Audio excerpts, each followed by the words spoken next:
Welcome to Classes with Atish. In today's lecture, we will go into kinematics in 2 dimension. Specifically, we will talk about projectile motion.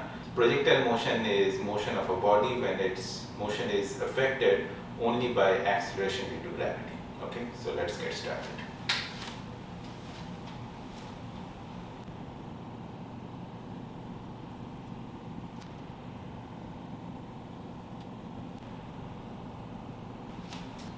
Specifically, I will talk about 3 cases, but today we will only discuss case number 1, and then in subsequent lectures I can build on top of it to cover the other 2 cases. Okay, but the cases that we will talk about is 1, it is called ground to ground. Okay, so what does that mean? So a body or a particle is thrown up with an initial velocity u, okay, and the angle of projection is theta with respect to the horizontal.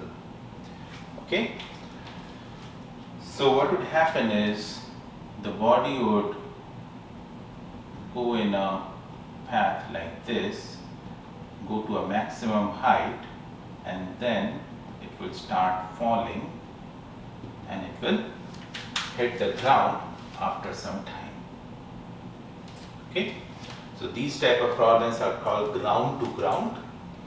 Now, few variables I will introduce. So one is, okay, let me use this distance, the horizontal distance that the particle covers is called range. Okay, this maximum height that the particle reaches is, let's denote that by h max. Okay, theta is the angle of projection. Okay, let time, total time of this journey be denoted by t. Okay, of course we talked about u is the initial velocity, or it's also called velocity of projection. Okay, we talked about r, it's the range, and h is height. So this is problem number 1. Now the other cases that we will not discuss today, but I will just point that out, is when the initial place of projection is at a height, so it might be thrown like this. Okay, another case could be it is thrown from a height but with the horizontal velocity, not a velocity like this, but with the horizontal velocity, so the path taken is this. Okay, and then there could be another possibility where this is the ground level and a ball is thrown like this. Okay, like someone may be playing basketball, and okay, so these are few cases that we'll consider, but in general the principles apply same in all these cases, and if you understand one of these cases you can easily solve the others. Okay, mostly after going through some details about how to approach these problems, I will solve some problems and it will become much more clear. Let's take this first problem and let's assume that my coordinate system is such that this is the y-axis and this is the x-axis. So this is positive x, this is positive y.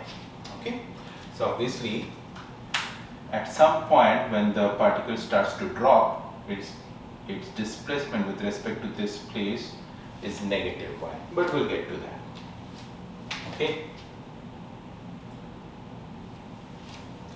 So this is the origin. Okay. Now, the easiest way to solve these problems, this is called motion in 2 dimensions because there is motion in the x direction as well as motion in the y direction.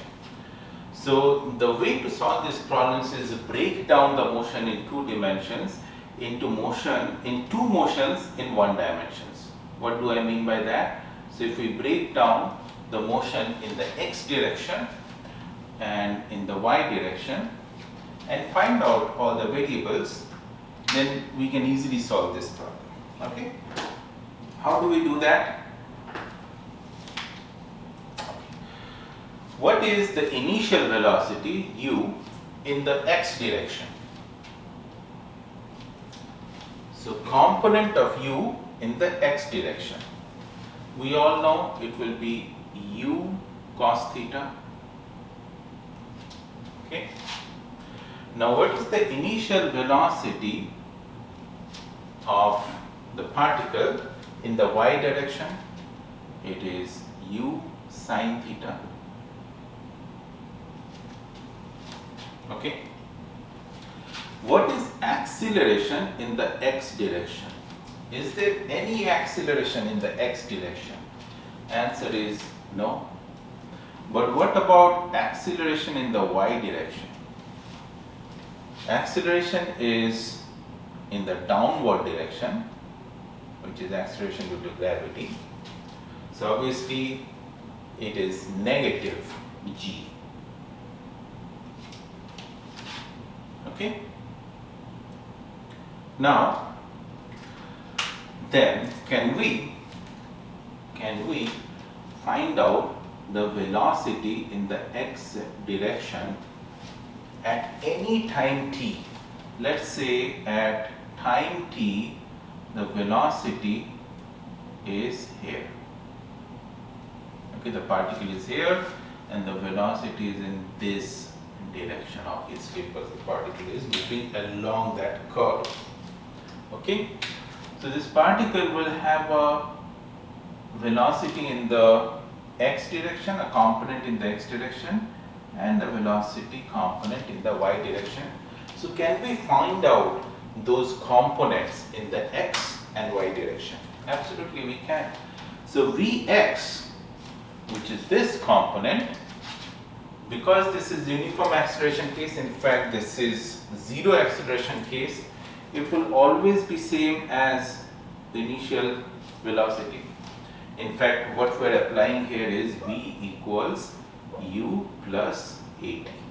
Acceleration is 0, so vx is equals to ux. How about vy? Vy is uy plus at. Now acceleration is minus g.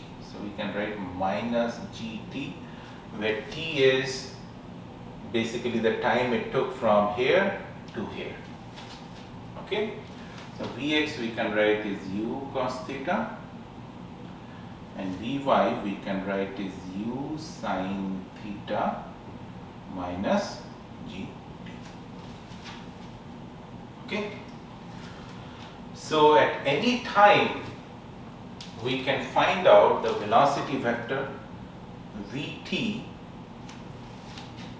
Okay, if I write it in terms of vector, is Vx I cap plus Vy j cap.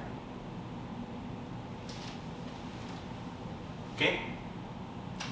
Now the magnitude of that vector will be square root of Vx square plus Vy square.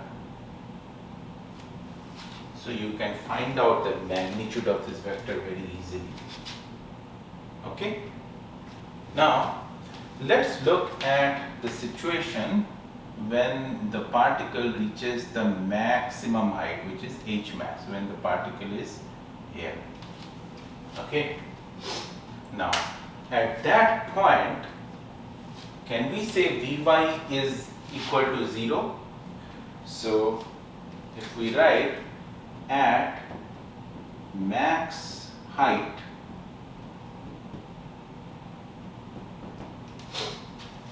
okay, there is only, because this velocity in the y direction, this is slowly decreasing because it's under the effect of acceleration due to gravity, which is on the downward side. So at the maximum point, Vy is equal to 0. Okay. So the time taken, so Vy equals 0 means u sine theta minus gt is equal to 0. So this time taken to reach this point is u sine theta by g. Okay. Now, if the particle takes t time to reach here, or let's write t1. Okay. If the particle takes t1 time to reach here, it should take the same amount of time to reach here to complete the journey. Okay. So the total time t can be written as 2t1 or 2u sine theta by g. Okay. So we got this. Alright. Next, let's find out the range. What is responsible for this side of the journey? Only the component of velocity in the x-axis is responsible for this total journey, right? At end of journey. Okay. So range we can write as Vx or Ux, it's all the same, okay, times total time t, because that's the time it took to reach from here to here. Okay. So Vx is what, u cos theta times t is 2u sine theta by g. Now u square 2 sine theta cos theta divided by g. Now if you have followed trigonometry, 2 sine theta cos theta is what? It's sine 2 theta by g. So the total range R is u square sine 2 theta by g. Okay. Now let's find out h max. Okay. So we are finding out displacement in the y direction. Okay. So if we apply the formula, S equals ut plus half a t square, we can find the displacement. Let's find the displacement as a function of time first. So S equals ut. What is the initial velocity in the y direction? It's positive u sine theta. So u times, let's say t. What is acceleration is minus g, so minus half g t square. So this gives displacement in the y direction. So we can write sy actually. Okay. In the y direction as a function of t. Okay. Now what we can do is we can substitute t equals t1, then Sy should be H max. So at T equals T1, Sy should be H max. Okay, so let's do that. So H max is U sine theta times T1, U sine theta by G, so U square sine square theta by G minus half GT square. So half G, what is T square? U square sine square theta by G square. So this is actually half U square sine square theta by G.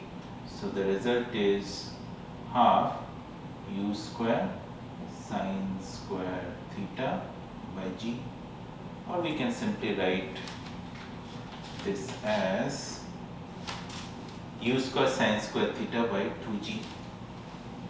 So we got height. Okay. So a few things to remember then. We can remember this expression. This is very useful if you want to apply vector algebra. Then total time is 2U sine theta by G. The range is U square sine 2 theta by G, and H max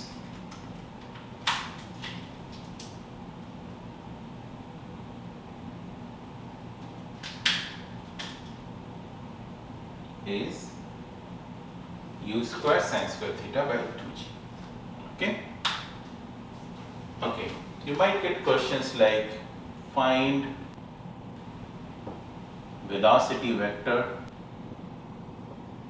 at time t, which we already got here. Okay. You might get question like angle, find angle that velocity vector at time t makes with horizontal at time t. Okay. Find displacement vector at time t. How will we find displacement vector at time t? Okay, let me give you a hint. V is rate of change of displacement, ds dt. It's a vector, this is a vector. Okay. So ds can be written as v dt. If you integrate both sides, 0 to s and 0 to t, then you have s, which is the total displacement, as integral 0 to t. Now you have vx, you have v dt, so this will be vx I cap plus vy j cap dt, and both vx and vy, vx is a constant, vy is a function of t, you already have, so you can very well integrate this.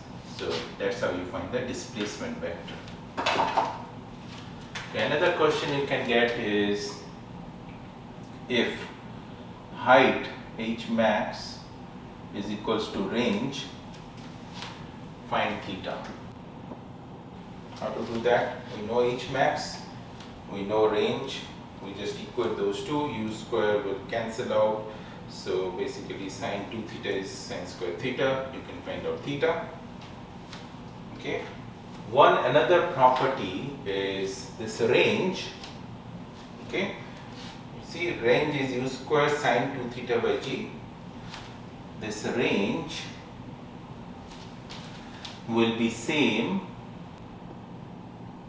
for two angles, for two thetas for same u. What are those? Theta and 90 minus theta. Okay, so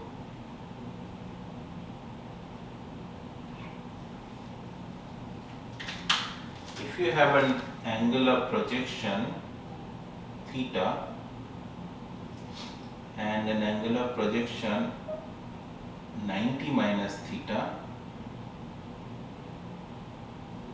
okay, both these ranges will be same, but these heights may not be same, will not be same actually.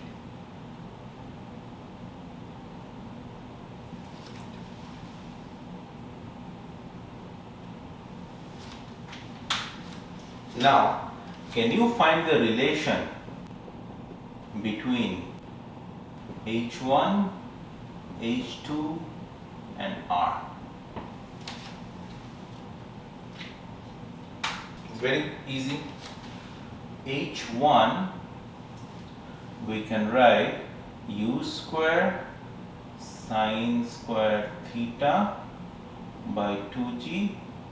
H2 we can write u square sine square 90 minus theta by 2g. Okay, so this becomes u square sine 90 minus theta is cos theta, so cos square theta by 2g. Okay, now range is same for both, so range we can write as u square sine 2 theta is 2 sine theta cos theta divided by g. So I just rewrote those here. Now this can be expanded into 2u sine theta cos theta. So 2u square sine theta cos theta by g. If we square both sides, then this becomes 4u square, sorry, 4u to the power 4 sine square theta cos square theta by g. So once we square both sides, it becomes r square equals to 4u to the power 4 sine square theta cos square theta by g square. Now this can be written as u square sine square theta by 2g times u square cos square theta by 2g. Okay, so 4g square, so I can write, we need a 4 in the numerator, we have 4 in the denominator now, so we can do 16. So 4 for the 16, okay. Now, what is this term? U square sine square theta by 2g is h1, this is h2, so 16 h1 h2, or r, basically r square is 16 h1 h2, or we can write r is 4 root over h1 h2. So that is the relation between range and heights when we have two situations where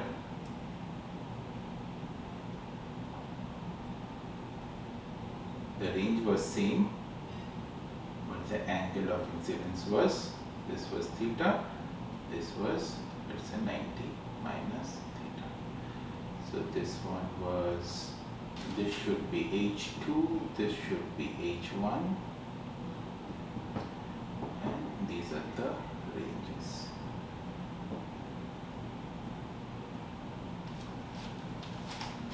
Okay. The another thing is range is u square sine 2 theta by g. When is range maximum? So when is range maximum? So basically find at what theta range is maximum for a given u. Okay, so obviously sine 2 theta, maximum of sine 2 theta is 1. So 2 theta is pi by 2 or 90 degrees, or theta is 45 degrees or pi by 4. Okay, easy way to find out. But you can also apply a bit of calculus, maxima, minima. You can do dr d theta. So when dr d theta equals 0, it can either be a maxima or it can be a minima. So let's find out for first dr d theta. So u square by g is a constant. So dr d theta will be cos 2 theta, and then 2 theta we differentiate with respect to theta, 2 comes out. So this equals 0. Now, when is cos 2 theta 0? When 2 theta is pi by 2. Okay, or theta is pi by 4. So either way we get the same answer. Okay. Now the final